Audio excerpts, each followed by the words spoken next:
ইদানিং একটা গান ভাইরাল হয়েছে, মাটি দিয়া যা রে বন্ধু কবর দিয়া যা।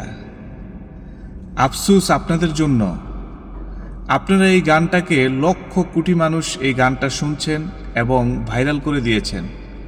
গানটার অর্থ কি, কাকে নিয়ে গানটা করেছে সেটা কি আপনারা একবারও চিন্তা করে দেখেছেন? গানটা করা হয়েছে নারীকে নিয়ে। আর নারী কি আপনার মৃত্যুর পরে আপনাকে কবর দিতে পারবে?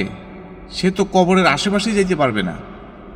আর আপনি আপনার নিজের মৃত্যু কামনা করছেন, এটা কি আপনি একবারও চিন্তা করছেন?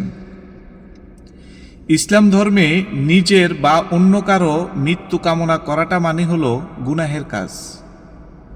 বাইরে এইসব মিথ্যা বানোয়াট এইসব গান থেকে আপনারা বিরত থাকবেন। আল্লাহ তাআলার কাছে তওবা করে ক্ষমা চান। আপনি এই গানটা দিয়ে ভিডিও বানাচ্ছেন মানে আপনি আপনার মৃত্যুকে কামনা করছেন। আল্লাহ তাআলা আমাদেরকে সঠিক বুঝদান করুক, সঠিক পথে চলার তৌফিক দিক। ইসলামিক ভিডিওগুলো বেশি বেশি শেয়ার করবেন, ইসলামের প্রতি ধারণা রাখবেন, তাহলে দেখবেন এই ধরনের গান আপনাদের কাছে কখনোই ভালো লাগবে না। আশা করি সবাই বুঝতে পারছেন। ধন্যবাদ।